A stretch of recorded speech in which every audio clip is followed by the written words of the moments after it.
So many success stories, personal, professional, business, politics, art, science, so many success stories involve some huge leap, some leap into the void that pays off and leads to fortune. You may find these stories inspirational. I have to be perfectly honest. I find them daunting, a little bit unsettling, because I look at my own life and I ask, is this going to happen to me? And if it does, will I recognize it? And if I recognize it, will I have the guts to make the leap myself? So I took a look at some of these leaps into the void, because if super successful people's success in fact does not hinge upon living on the edge, then maybe there's hope for me. In particular, I looked at the stories of three of the world's most successful businessmen. They're from right here in Colorado. First is Charlie Ergen, chairman of Dish Networks; John Malone, who's a former CEI of TCI, the cable company, and founder of Liberty Networks; and then the diversified investor Philip Anschutz, who made his money in oil and gas, telecommunications, railroad, and more recently, entertainment. He owns entertainment venues all over the world, including the Staples Center in Los Angeles. Doesn't own this yet. All three, these are the three richest people in Colorado by billions of dollars. Each is self-made. Each is a brilliant businessman, strategist, tactician, financial engineer, and each has his own story, his own legendary story about how he took some pivotal risk early in a career that led on to the business pantheon. So let's take a look at these legends. First, Charlie Ergen. It's 1980. Charlie Ergen is 27 years old, bouncing around the West, tries his hand as a professional card player, runs into a satellite dish salesman, is intrigued, 10-foot dishes, about the size of this red dot, and convinces his future wife, Canty, and his friend Jim DeFranco to put together $60,000 to buy the sales franchise rights for the Mountain West. The business is quite successful, so much so, in fact, that they have to change the name from Echosphere to EchoStar because the foreign partners are having a hard time pronouncing the word sphere. But he wants more. He wants his own satellites broadcast direct to homes. So he gets the license finally after years of trying in 1992. But he doesn't have his own satellite. So he loads up on $335 million in junk bonds, 13% interest, and hires what's now known as Lockheed Martin to build him two, EchoStar 1 and EchoStar 2. They're very cartoonish looking satellites. To save money and to speed the pace of launch, he brings in China Great Wall Industry Corporation, who has a Long March rocket. They're going to do two launches, one for each satellite. Two of the last 5 Long March rockets have failed. For some perspective here, one of the last 90 Boeing Delta rockets has failed. So this is something of a risk.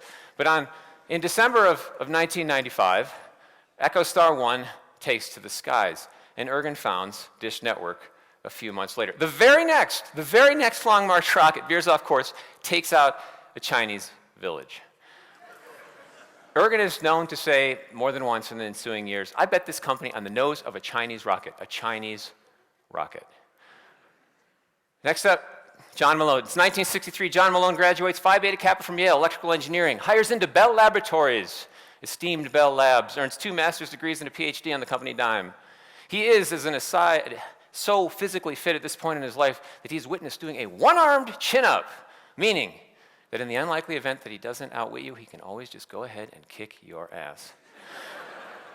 Goes on to consult with McKinsey for 2 years, hires into a company that makes equipment for and loans money to cash-strapped but growing cable companies. He's 31 by 1972. He's running a 3,000-person operation so well that Steve Ross, the legendary chairman of Warner Communications in New York, says, hey, buddy, would you like to run my cable operation? I'll pay you $150,000 a year. That's $775,000 in today's money. I'll let you have a limousine, but it won't have to go very far because we're going to move the headquarters closer to you. We live in Connecticut. Malone thinks about it and instead goes out to something called Telecommunications, Inc. in Denver. TCI, as one writer put it at this point, had, quote, lurched from crisis to crisis over the ensuing 20 years, or the previous 20 years, in a western cow town.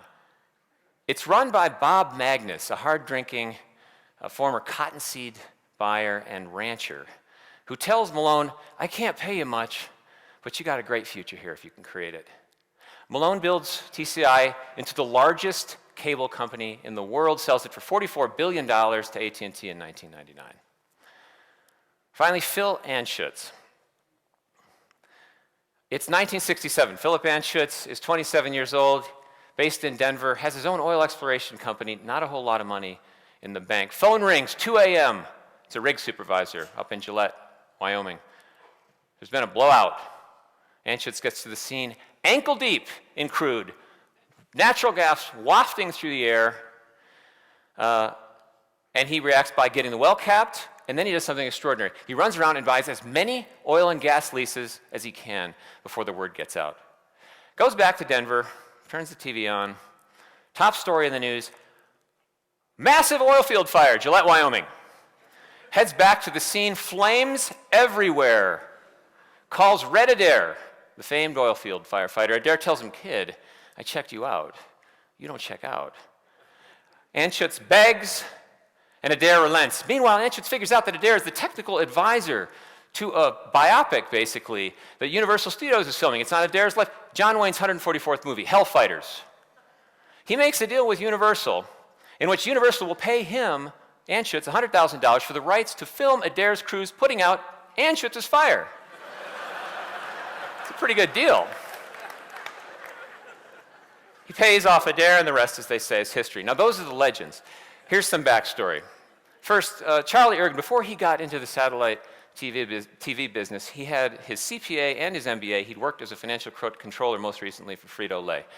Before he launched his first satellite, he was a multimillionaire, having reaped the rewards of having started a very successful and grown a very successful business. And then that satellite, on the nose of the Chinese rocket, it was insured. And the next satellite, EchoStar 2, they launched on a French rocket.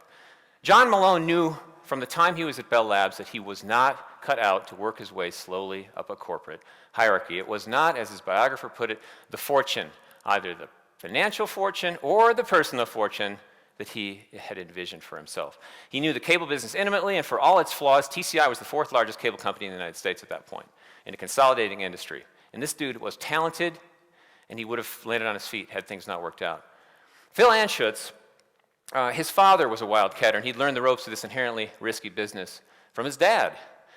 The biggest risk Phil Anschutz took in Gillette, Wyoming was to be in the oil exploration business in the first place. And with that Universal Studios story, well, some legends are in fact myth.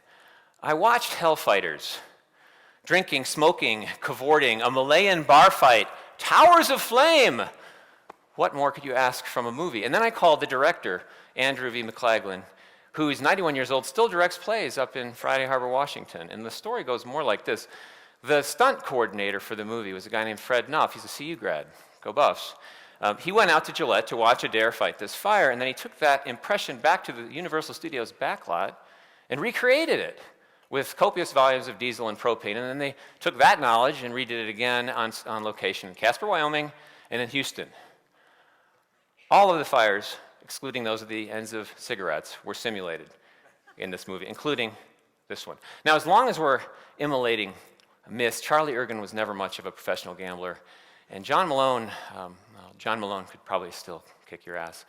I know he could kick my ass still. I mean, look at the guy. And Ergen and Anschutz could join him for sort of a bad boy billionaire smackdown, filmed live at the Staples Center via Chinese-launched satellite. So what can we learn from all this? First of all, these three guys, amazing stories of terrific risk-taking, are often much less dramatic when considered in context. And contrary to what some of the messages have been earlier today, you don't have to take enormous, crazy risks to meet with enormous success. I think these stories prove that out. These guys took risks, but they didn't take crazy risks. They took calculated risks. They tell us that we should leap, but we should leap not into the void, but rather onto what we, after careful consideration, view to be an escalator or an elevator to our goals and to our dreams. Thank you very much.